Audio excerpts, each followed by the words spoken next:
Abaixo da superfície do solo, no grande universo físico, químico e biológico, acontecem importantes interações que sustentam a vida das plantas. É nesse universo invisível aos nossos olhos que os micro-organismos, as raízes e os nutrientes se encontram em uma dança harmoniosa, criando um ecossistema subterrâneo repleto de vida. Mas afinal, o que e como acontecem as interações da planta com o solo na rizosfera? É sobre esse tema incrível que iremos abordar hoje com vocês. Plantcast, o primeiro podcast sobre fisiologia e nutrição de plantas.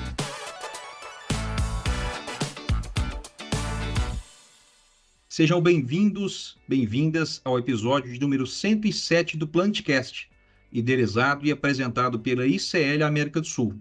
Eu sou Ismael Andrade e agradeço por sua audiência e das quase 10 mil pessoas que nos seguem aqui nas plataformas de áudio.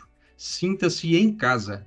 Para este episódio, convido Luiz Almeida, consultor de desenvolvimento de mercado, sediado em Balsas, no estado do Maranhão, e faz parte do time ICL na diretoria Cerrados Leste. Bem-vindo, Luiz. Olá a todos, como mencionado pelo Ismael, eu sou o Luiz Almeida e para mim é uma satisfação imensa estar aqui hoje e discutir sobre um tema tão importante que é a rizosfera. Maravilha, Luiz. Convido também Bruno Rocha, consultor de desenvolvimento de mercado, sediado em Goianésia, no estado de Goiás, e também faz parte do time ICL na diretoria Cerrados Leste. Bem-vindo, Bruno. Olá, Ismael, Luiz, olá a todos os nossos ouvintes. Para mim também é uma satisfação imensa estar aqui hoje para a gente discutir mais um tema de suma importância para a nossa agricultura. E tenho certeza que será um podcast que vai agregar bastante e contribuir bastante para nossos ouvintes.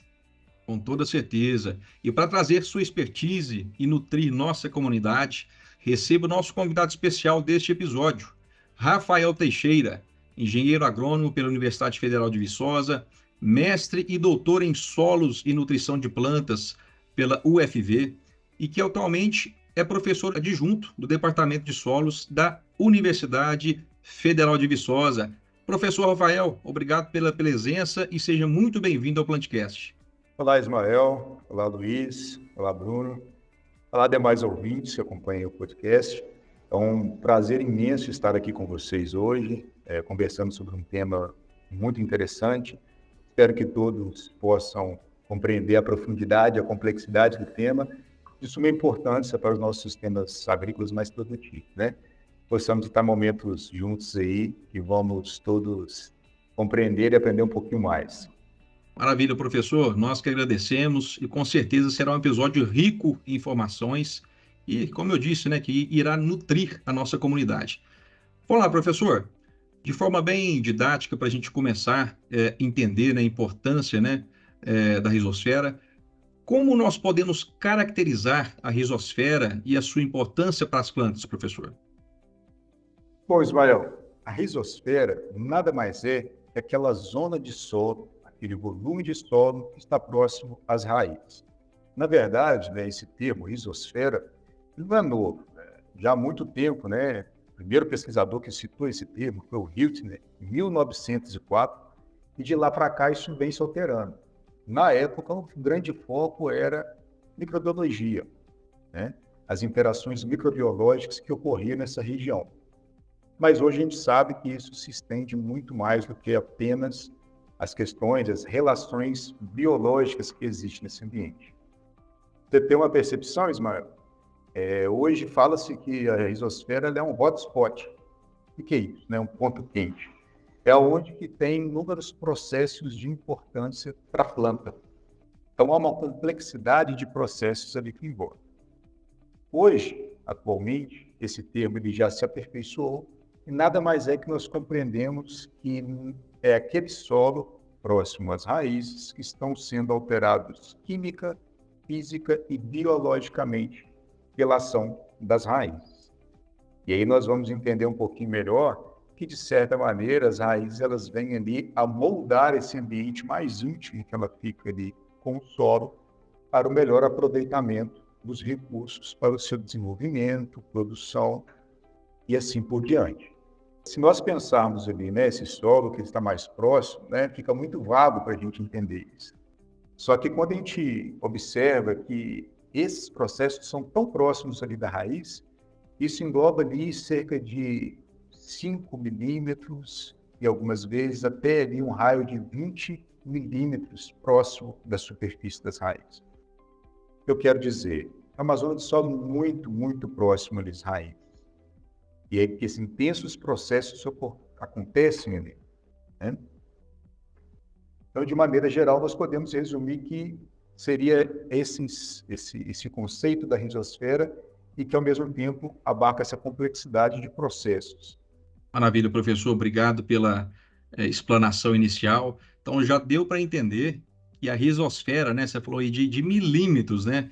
Que essa região tão pequena, né? Um espaço tão próximo ali das raízes, mas que é um universo de complexidade e, ao mesmo tempo, um universo de relevância e oportunidades quando a gente pensa aí no manejo, né? E na interação solo-planta. Maravilha, professor. Bruno, o que nós temos aí de perguntas para o professor? Não, muito interessante, Ismael, Rafael. Então, diante disso, a gente gostaria que comentasse, professor, para os nossos ouvintes, quais os mecanismos que as plantas utilizam para modular essa rizosfera e fazer com que ela tenha uma dinâmica diferente da restante do solo. Perfeito, Bruno. Excelente pergunta. Se a gente pensar e observar cautelosamente, a planta ela vai ali alterar esse ambiente de uma forma direta e de uma forma indireta. Tá? O que seriam ali essas formas indiretas? Basicamente, pela própria absorção, tanto de cátions quanto de ânions, né, os nutrientes em geral, nós vamos ter ali para que a planta possa manter ali o seu potencial eletroquímico no interior das células, ela vai fazer ali a extrusão de prótons H+, ou em alguns momentos, pela absorção de alguns ânions, fazer ali também a absorção ali no sistema de transporte, juntamente com alguns prótons H+. O que eu quero dizer? Ela naturalmente vai estar alterando ali aquela região apoplástica e vai se refletir nessa zona de solo próximo às raízes. Então, só o processo dela absorver diferentes nutrientes, na forma catiônica ou aniônica, ela vai estar ali refletindo em uma mudança de pH. Mas não só isso, né? Se a gente pensar a própria respiração da planta, que vai das células das raízes, liberando CO2, demais micro-organismos dessa região, que vai estar também produzindo CO2, vai condicionar esse ambiente ligeiramente mais ácido. Okay? Além disso, temos também processos muito ativos nesse sentido com relação à mudança de pH. Já tem alguns estudos que demonstram que algumas raízes de algumas plantas elas conseguem fazer a extrusão de prótons H+, que vão ali solubilizar algumas formas, principalmente fosfato, que estavam ali precipitados, para que possa estar disponível para absorção. Não só isso, mas também, por exemplo, né, nós tivemos ali solos com mineralogia do tipo 2:1, nós vamos ter íons, cátions, potássio, amônio, entre camadas que poderiam estar sendo liberados ali devido a essa extrusão de prótons H+. Ou seja, de certa maneira, de uma forma um pouco mais direta, ela vai estar ali alterando esse pH para promover uma intensificação ou disponibilidade de nutrientes. Se a gente pensa aí para todos aqueles micronutrientes que estão ali passíveis, né, de serem ali alterados a sua disponibilidade pela mudança de pH, né, zinco, manganês, nós vamos ver também um aumento de disponibilidade desses micronutrientes com a alteração desse pH. Então, vai totalmente sendo moldada a disponibilidade próximo às raízes, a depender dessa alteração do pH. Bom, mas seria só a alteração do pH? Não. Nós temos ali, por exemplo, um ambiente muito específico com relação ao potencial redox. Próximo às raízes, nós vamos ver um consumo de oxigênio maior. Então, tende ali ter uma redução do potencial redox, e isso aí promove também uma maior disponibilidade de alguns micronutrientes passíveis, sensíveis a essas reações de oxirredução, tornando mais disponível para eles, tanto para a planta, né, para a absorção pela planta também, a ser realizada. Além disso, nós temos ali toda uma liberação de inúmeros compostos orgânicos, Bruno, que a planta ela vai liberar de uma forma indireta, que seria de uma forma passiva, mas também de uma forma mais ativa. Ok? Então, ela vai ter um gasto energético para liberar certos compostos orgânicos. E aí, esses compostos orgânicos vão quase que promover um efeito cascata ali, em termos de tanto de alteração do potencial redox no ambiente, tanto em alteração de formas químicas de elementos, de nutrientes, inclusive, da planta, pelo processo de complexação, readaptação, como também estímulo aos micro-organismos do solo, porque muitos desses compostos orgânicos eles vão servir ali para fonte de carbono, nutriente e energia para os micro-organismos. E aí, inúmeras outras interações microbianas, planta, micro-organismo, micro-organismo, micro-organismo, serão desenvolvidas. Bom, mas não só nesse ponto, Bruno. Muitos desses compostos orgânicos são também sinalizadores para micro-organismos iniciarem interações ecológicas com a planta. É todo o processo de micorrização, todo o processo ali de simbiose com micro-organismos diazotrópicos, fixadores de nitrogênio, inicia-se ali para a liberação desses compostos orgânicos específicos, de sinalizadores, para que haja essa intermediação para que o processo possa se desenvolver. Além dessas alterações químicas, nós vemos também, e de certa maneira biológicas, né? Nós temos também ali toda uma alteração física. À medida que as plantas vão ali crescendo as raízes, elas vão alterando essa estrutura, vão alterando a porosidade do solo, né? Vão também, ao liberar esses compostos orgânicos, alterar ali, né, auxiliar na agregação desse solo. E aí, como nós sabemos, né, nós vemos hoje muito nos sistemas de produção, o uso de plantas de cobertura, e grandes vantagens, né, que nós vemos nessas rotações de cultura e assim por diante, é justamente esse aumento da porosidade do nosso solo. Então, quando essas raízes elas morrem, se decompõem, elas deixam chamados bioporos, né? E nós temos plantas ali que são utilizadas ali como plantas de cobertura, muito conhecidas por esse grande potencial de formar bioporos, né? O nabo forrageiro, feijão gorduro e assim por diante. Sem falar que alguns compostos mais específicos, eles auxiliam ali nessa continuidade do fio de água entre as partículas do solo. Isso é extremamente importante em termos de disponibilidade real de nutrientes para a planta. Ou seja, de certa maneira, a planta vai estar ali, por meio das suas raízes, alterando de diversas formas esse ambiente.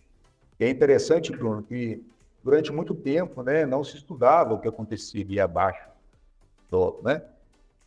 A partir, basicamente, foi da década de 50 para cá que se intensificou os estudos em torno desse ambiente rizosférico. E hoje a gente sabe uma profundidade o quão complexo é, inclusive abre brecha para que possamos, em algum momento, tentarmos manejar ali esse ambiente rizosférico para uma otimização de recursos de nutrientes, disponibilidade de água, enfim, para a planta, e possivelmente se reflete em produção.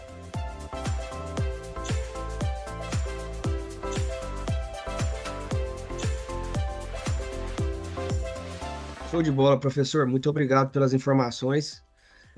Como você comentou bem, né, a planta vai investir, então, bastante energia para modular todo esse ambiente. Diversos estudos vêm apontando que a planta transloca cerca de 50% dos produtos da fotossíntese para as raízes. Disponibilizam boa parte desses fotossimilases para os micro-organismos através dos exudados radiculares, né? Então, diante desse fato, eu gostaria que você comentasse para os nossos ouvintes quais os benefícios que as plantas ganham frente a esse grande gasto energético exportado para as raízes. Beleza, Bruno. Ok. Então, exatamente, né? É estimado ali que 100% ali do carbono fotoassimilado, 50% vai para as raízes, 50% para a parte aérea. Desses 50%, Bruno, cerca de 25% é o que chamamos de produtos das raízes. E aí, esses produtos das raízes, 15% é respiração, em torno de 10% ali seria o que é aportado ao solo. O que eu quero dizer? Para cada 100 quilos de carbono fotoassimilado, cerca de 10 quilos ele está continuamente ali, sendo aportado ao solo. Lembrando que isso está acontecendo, Bruno, durante o desenvolvimento da planta. Ou seja, enquanto ela ainda está viva, né? Porque muitos pensam aí que a planta é que a contribuição das raízes em si, ela é apenas naquele momento que a gente corta, né, a planta ali, faz a colheita e deixa aquele sistema radicular para se decompor, a biomassa da raiz. Mas, na verdade, não. Há esse grande aporte ali, cerca de 10%, que é ali investido pela planta. A maior parte desses 10%, o Bruno, 9% aí, é justamente células mortas ali das raízes, que ela é haver uma renovação celular das células da epiderme e das raízes, que está sendo aportada. E cerca de 1% aí sim, são os compostos orgânicos, que muitos deles vão ser também, inclusive, ativos, vão intermediar processos desejados pela planta, e outros que serão ali liberados passivamente, tá? Serão difundidos ali para o solo de uma forma muito passiva devido ao gradiente de concentração interno às células das plantas, tá? Então, nós temos chamados exudados, que seria essa substância ali de baixo peso molecular, mais simples, né? Por um gradiente, ela vai sendo liberada. São inúmeros açúcares, polissacarídeos, ácidos orgânicos, tá? E nós temos aqueles grupos das secreções, que são aí substâncias um pouco mais elaboradas, com peso molecular maior, que são carboidratos maiores, lipídios, enzimas, e enzimas importantes, inclusive ali para o ciclo do fósforo, as chamadas fosfatases, de extrema importância. E ainda tem as mucilagens, e isso aí é mais próximo ali do ápice das raízes, que tende ali a uma proteção maior para esse equistema das raízes. Só que sabe-se que ele tem grande importância em vários aspectos, tá? Tanto ali nessa questão de manter esse fio de água mais próximo das raízes e permitir uma constância na absorção, na difusão de nutrientes ali até a superfície para serem absorvidos, como inclusive até alguns processos ali de poder ali mobilizar o alumínio fitotóxico. Muitos desses compostos presentes ali nessa mucilagem podem, então, relatar, reagir ou complexar, na verdade, né, com esses alumínios, impedindo ali uma ação mais tóxica para com a planta. Então, todos esses processos ali vão intermediar inúmeras reações ou inúmeras interações com micro-organismos e também com a matriz mineral do solo. Como assim? Por exemplo, com relação aos ácidos orgânicos, hoje já tem se falado muito sobre a ação desses ácidos orgânicos, principalmente ali relacionado com a dinâmica, o manejo do fósforo. Tem plantas que elas liberam ali quantidades maiores de ácidos orgânicos, principalmente ácidos oxádicos, cítricos, que vão ali alterar principalmente ali a solubilidade de alguns minerais precipitados de fósforo, fosfato de cálcio, de ferro, de alumínio. Então, esses ácidos orgânicos têm uma grande ação aí complexante desses metais, alumínio, ferro e até mesmo cálcio. E aí, nesse processo eles vão ali permitir uma maior solubilização desse mineral e, consequentemente, uma maior disponibilização do fósforo. Então, as plantas podem liberar isso. Só que, ao mesmo tempo, todos esses exudados, substâncias mais simples, açúcar, né, polissacarídeos, vão também estimular inúmeros micro-organismos. E esses micro-organismos também poderão atuar nesse efeito indireto de liberação de ácidos orgânicos advindos de micro-organismos. Okay? E que vai também intensificar esse processo. Bom, mas isso está relacionado apenas com o ciclo do fósforo? Não. Indiretamente também está relacionado com inúmeros micronutrientes. E aí, mais especificamente, né, dentro desses compostos orgânicos liberados, nós temos os muito específicos chamados de fitossiderófilos, que são as ditas plantas de estratégia 2, né, nível 2, que basicamente são as gramíneas. Elas têm uma capacidade de produzir compostos muito específicos, aminoácidos não proteicos. Eles conseguem ali complexar o ferro. Ou seja, em ambientes que têm ali uma indisponibilidade de ferro, essas plantas conseguem liberar quantidades expressivas desse composto.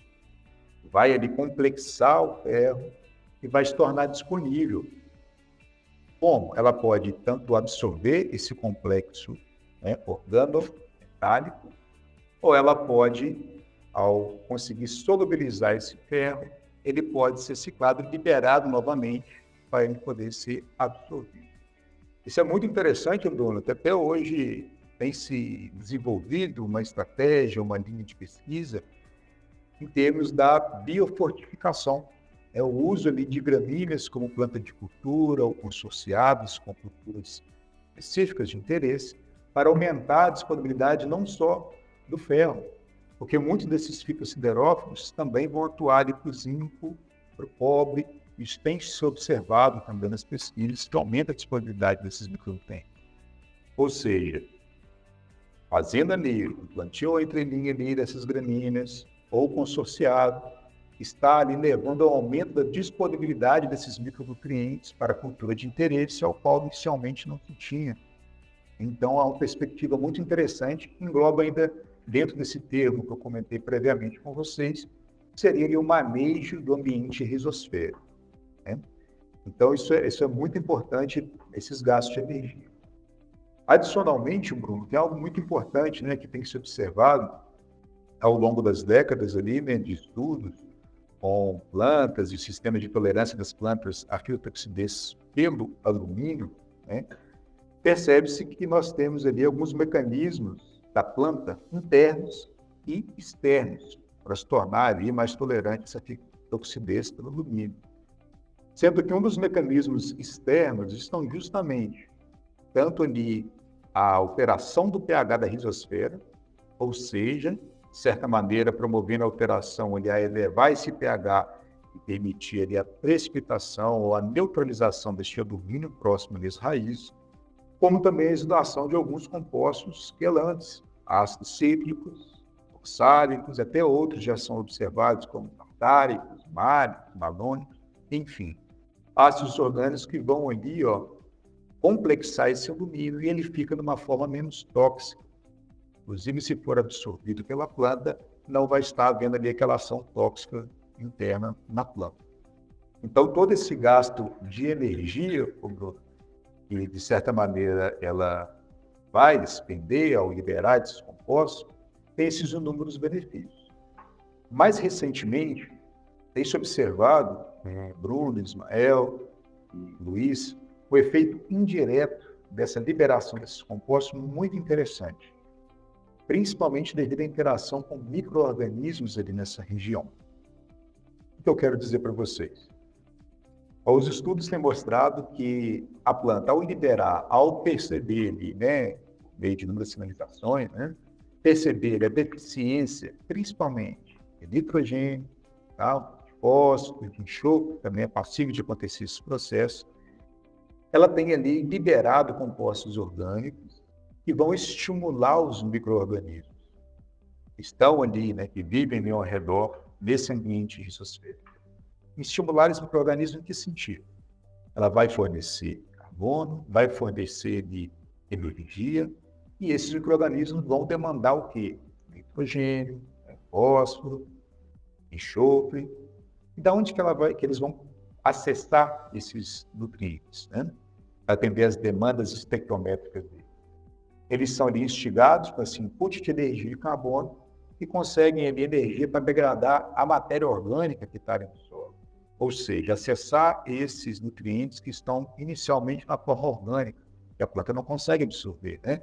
Não pelo menos para poder atender a demanda nutricional dela.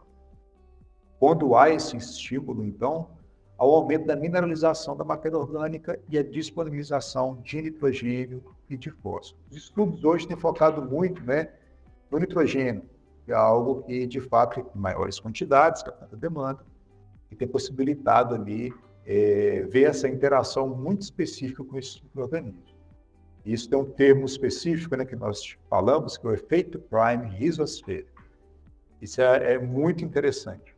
Só para vocês terem uma ideia, né, estudos com eucalipto, no qual a planta de 4 anos de idade, ao abater a planta, toda a planta de eucalipto, né, observou ali que tinha cerca de 510 quilos por hectare de nitrogênio na planta, toda, raiz, né, aérea, todos os componentes da parte aérea. Só que a adubação realizada na área foi apenas de 116 kg de nitrogênio. Ou seja, da onde está vindo esse nitrogênio? E aí, ao investigar de fato, né, a matéria orgânica do solo, tem visto ali uma intensa mineralização dessa matéria orgânica, sobretudo nesse ambiente rizosférico. Então, a gente observa que algumas plantas que não são responsivas à adubação nitrogenada, ou muito pouco responsivas, né, como é o caso, por exemplo, do eucalipto, isso é compensado muito por essas interações ali a nível rizosférico, que promovem essa constância de disponibilidade de nitrogênio para a planta. Então, é algo muito interessante aí que tem se observado nessas interações.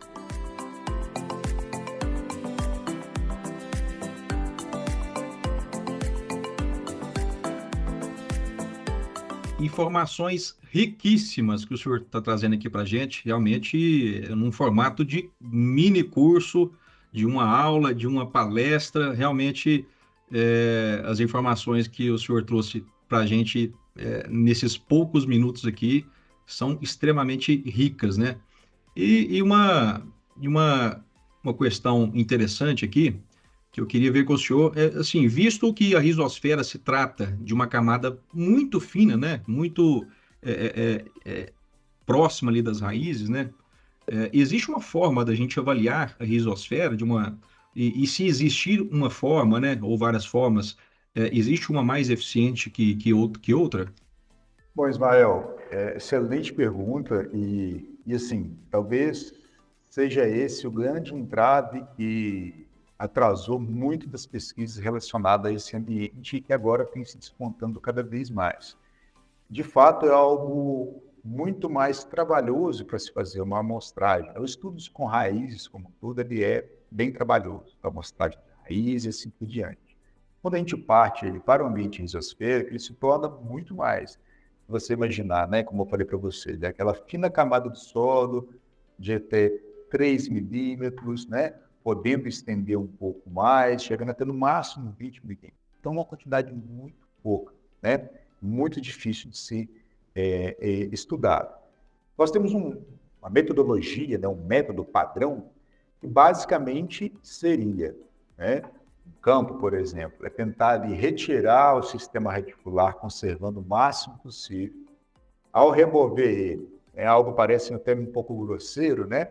Mas após ali poder chacoalhar esse sistema reticular, aquele solo, boa parte do solo, obviamente, né, vão ali cair, se desprender do sistema reticular, mas aquela fina camada de solo, que serão, de fato, né, um volume muito pequeno do solo, que ficar aderido às raízes é o que nós vamos chamar de solo rizosférico.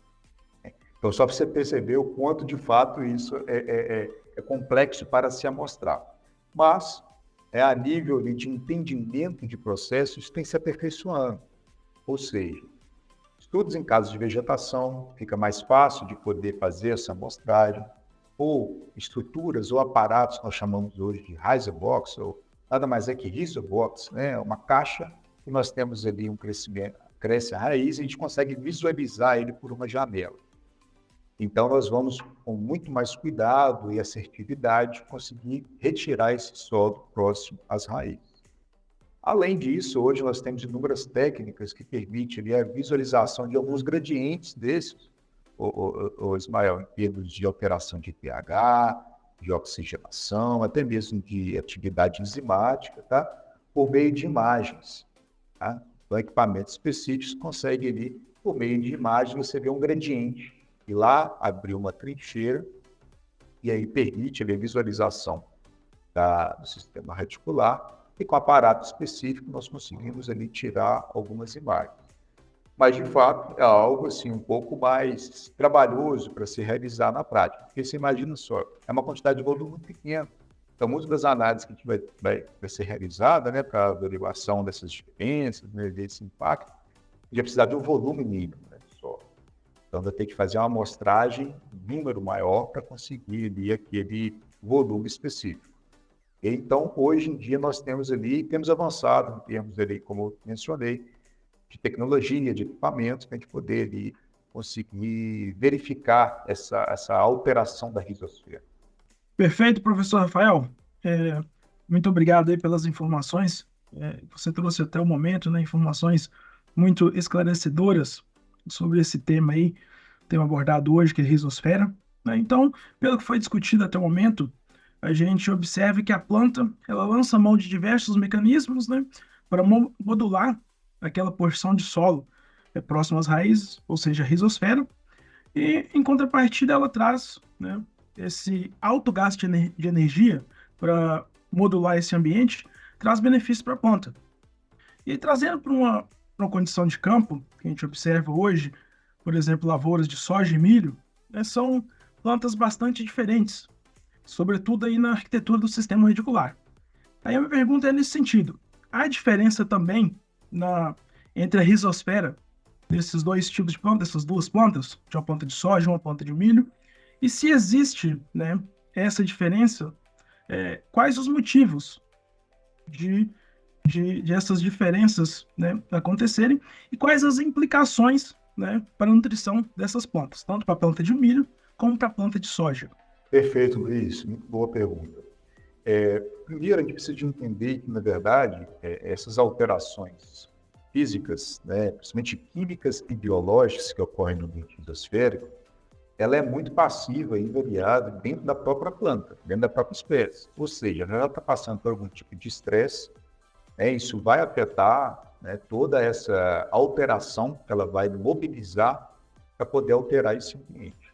Tanto se ela está passando por algum tipo de estresse, quanto também a idade da planta e assim por diante. Cada planta tem a sua particularidade e ainda ela está sendo afetada ali por esses fatores que podem acontecer. Agora, mais especificamente, quando nós comparamos ali, né, a planta de soja com a milho, nós vamos ter algo muito marcante de diferença no ambiente rizosférico, que é a questão do pH. Por quê? Lembra que eu comentei para vocês, né, que com a absorção de um cátion ou de um ânion, a planta, então, ela vai fazer a extrusão ou absorção de prótons H+, dentro dos seus sistemas específicos de transporte, para poder manter aquele potencial eletroquímico interno, né, lá nas células. Importantíssimo para conseguir poder fazer a absorção de todos os nutrientes, é essencial, né? Então, nesse contexto, cerca de 70% dos cátions e dos ânions que são absorvidos são amônio e nitrato. E o que acontece? Quando a planta absorve um cátion, um nitrogênio na forma de amônio, ela vai fazer a extrusão de um próton H+. Quando ela faz ali a absorção de um nitrato, nitrogênio na forma de nitrato, ela faz ali a absorção de 2 prótons H+. Ou seja, o que eu quero dizer? Quando ela faz a absorção de amônio, ela vai estar acidificando, de certa maneira, a sua rizosfera. Se ela faz a absorção do nitrato, ela vai tender a ter uma elevação, ou promover uma elevação direta ali do pH nesse ambiente rizosférico, né?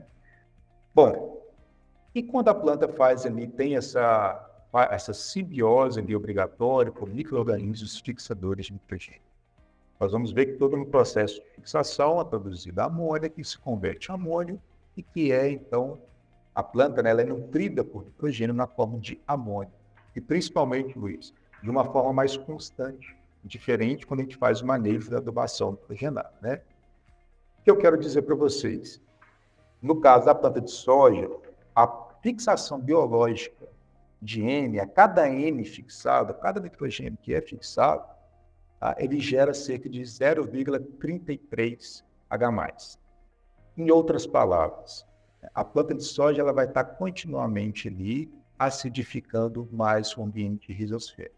Ou seja, se a gente compara ali grandes grupos ali, plantas leguminosas e não leguminosas, nós vamos ver que plantas leguminosas elas têm esse potencial maior de acidificar esse ambiente rizosférico. Bom, mas isso é constante? Vai ser sempre assim? Então, se a depender de amônio ou de nitrato, por exemplo, dentro da cultura do milho, se eu faço ali o manejo das fontes, eu vou estar indiretamente alterando o pH do solo. Isso é extremamente interessante, isso ainda entra também dentro de estratégias de manejo da rizosfera. Tem-se observado aí, por exemplo, Em plantas onde há o suprimento de nitrogênio na forma de amônio, plantas não leguminosas, tá? Tem sido certificado mais ali o ambiente da rizosfera e otimizado ali o uso de fósforo que estava em fontes de sobrou. Ou seja, nós temos ali um casamento entre uma adubação com fosfato natural, por exemplo.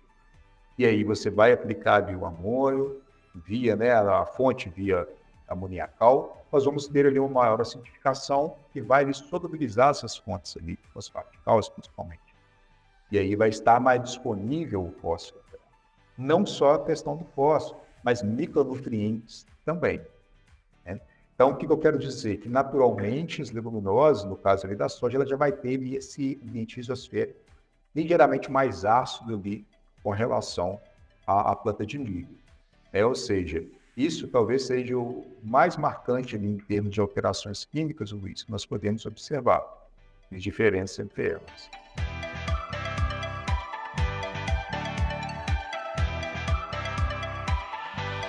Perfeito, professor Rafael.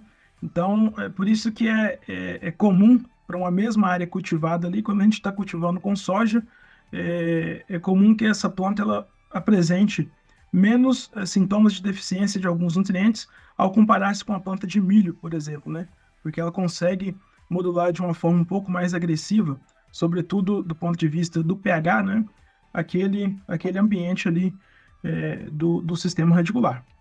E aí, continuando nessa parte aí de nutrição de plantas, né, influenciada pelo efeito rizosférico, o que a gente tem observado também no campo, hoje é uma aplicação de doses aí muito elevadas de calcário.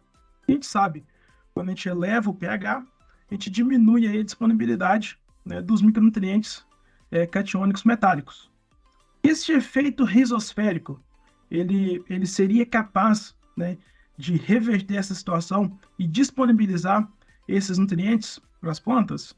Essa é a pergunta do milhão, professor Rafael. Boa, Luiz. Na verdade, hoje não se tem estudos nesse foco, Luiz, especificamente. Mas, teoricamente, sim, poderia alterar. Se você parar para pensar, nós temos estudos e mostra que a planta ela consegue modular alterações de até 2 unidades de pH em torno na sua rizosfera. E o mais interessante, Luiz, nesse contexto, é que os estudos mostram que se está com pH muito elevado, ela consegue ali, baixar um pouco esse pH. Se está com pH muito baixo, ela consegue também ali, tamponar um pouco, subir um pouco esse pH. Então, ela consegue tentar modular, né, obviamente, dentro dos termobonites, essa faixa de pH, obviamente, né? Então, nesse contexto, sim, a gente poderia estar observando essa maior momento dessa disponibilidade ou uma menor intensidade na indisponibilidade, principalmente de micronutrientes, próximo da raiz. E aí, nesse contexto, Luiz, nós temos muito que lembrar aqueles conceitos lá de que seria uma disponibilidade operacional, uma disponibilidade real, né? E todos esses mecanismos que nós estamos falando aqui, que ocorrem nesse ambiente rizosférico, ela de fato vai ditar o que seria a disponibilidade real para a planta. Ou seja, aquilo que a planta consegue absorver. E que não necessariamente, aliás, né, nunca vai ser igual a nossa dita disponibilidade operacional, quando nós usamos um extrator que tentamos ao máximo imitar o que a planta iria realizar no campo, mas isso é muito variável, porque as plantas elas têm estratégias diferentes, dependendo de espécie e assim por diante. Ou seja, teoricamente sim, ela poderia estar modulando, mas ainda carecemos de estudos nesse foco, né? Algo que seria muito interessante aí, para a gente poder abarcar em termos de conhecimento, viu, Luiz? Muito obrigado, professor Rafael. Bastante esclarecedoras aí as suas respostas e considerações, sobretudo do ponto de vista aí de nutrição das plantas, né, influenciado pelo efeito rizosférico. Muito obrigado mesmo. Maravilha, pessoal. Bom demais. Esse assunto é um assunto de extrema relevância e, como eu sempre digo, né? A gente só traz assuntos relevantes aqui no Plantcast que cabe desdobramentos para uma semana aí de conversa, né? Eu já vou encaminhando aqui para o nosso encerramento e eu queria, de antemão, em nome da ICL América do Sul, te agradecer muito, professor Rafael, por aceitar o nosso convite, por trazer os seus conhecimentos, né? E agregar, né, no dia a dia aqui de tantos ouvintes, né, que acompanham o Plantcast. Muito obrigado, professor Rafael.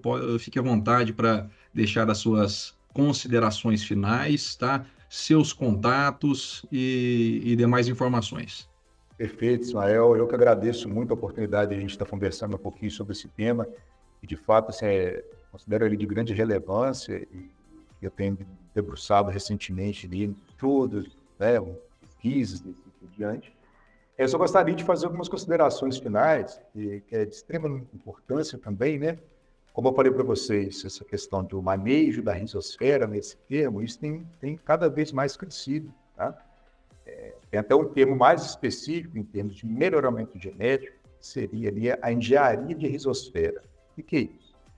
Tem melhoristas que estão selecionando, né, plantas ali que desenvolvem mais o sistema reticular, que tem ali um maior investimento em raízes laterais, que tem ali produção maior de ácidos orgânicos e assim por diante. Então, isso tudo aí vem a otimizar esse ambiente químico ali, biológico, que a planta vai se beneficiar de alguma maneira. Além disso, né, hoje, em frente a essas mudanças climáticas, a agricultura é um fator extremamente importante, né, nessa mitigação das mudanças climáticas. A via de sistema radicular é extremamente importante para fazer o aporte de carbono no solo, ou seja, promover, de certa maneira, o sequestro de carbono no solo.